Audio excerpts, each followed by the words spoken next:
Hello students, dictation 5 second बाद शुरू होगा।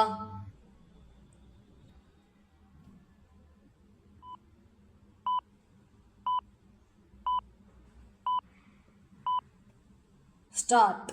राष्ट्रीय स्वयंसेवक संघ के वार्षिक विजयदशमी कार्यक्रम में संघ प्रमुख का संबोधन सदैव ही देश की रुचि का विषय बनता है।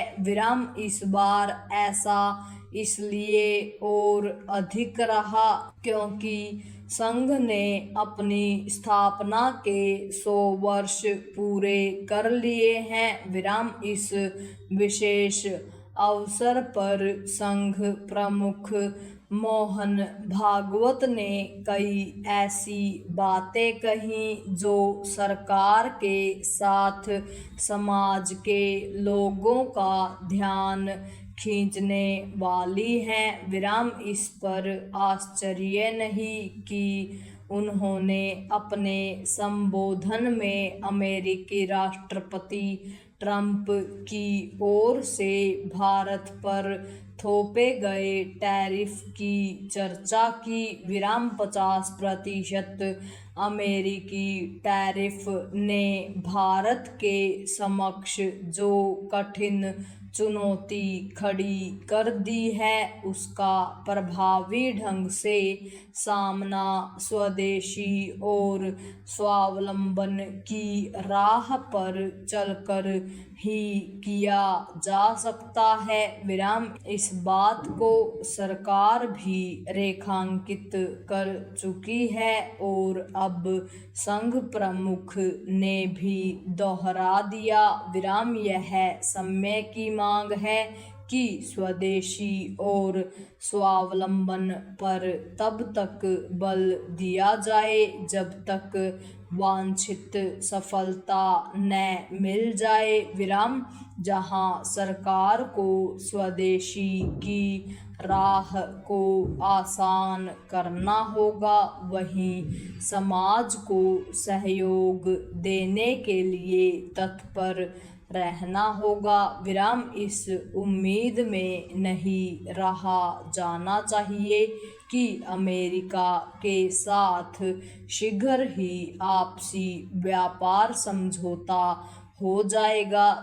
एक तो जब तक ऐसा न हो जाए तब तक चैन से नहीं बैठा जा सकता और दूसरे यदि ऐसा हो जाए तो भी भारत को स्वदेशी और स्वावलंबन की राह पर चलना छोड़ना नहीं चाहिए। क्यों नहीं छोड़ना चाहिए? इसका संकेत संघ प्रमुख के इस कथन से मिलता है कि व्यापारिक साझेदारों पर निर्भरता लाचारी में नहीं बदलनी चाहिए। वास्तव में इस स्थिति से बचने का ही उपाय है स्वदेशी उत्पादन पर ध्यान केंद्रित करना। पैरा यह ठीक है कि आज के युग में कोई देश अलग थलग नहीं रह सकता, लेकिन वह किसी पर निर्भर रहने का भी जोखिम नहीं उठा सकता।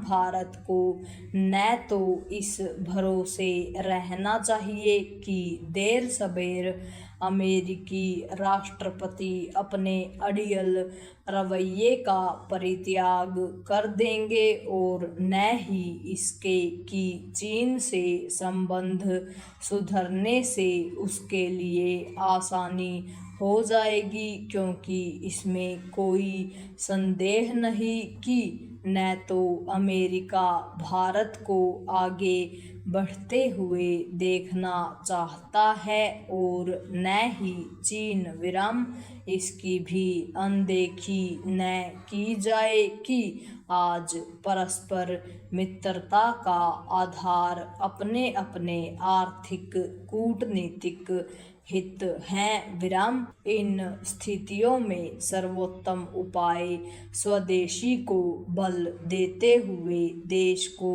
आत्मनिर्भर बनाना है विराम। चूंकि स्वदेशी और आत्मनिर्भरता की बातें पहले भी की जा चुकी हैं और सब जानते हैं कि उनके वांछित परिणाम हासिल नहीं हुए, इसलिए इस बार देश को आत्मनिर्भर बनाने के लिए एक प्रभावी रूपरेखा बननी चाहिए विराम। यह शुभ संकेत है कि हाल में इस दिशा में कुछ कदम उठाए गए हैं, लेकिन अभी बहुत कुछ करना शेष है विराम। स्वदेशी के सहारे देश को आत्मनिर्भर बनाना एक लंबी प्रक्रिया है पूर्ण विराम।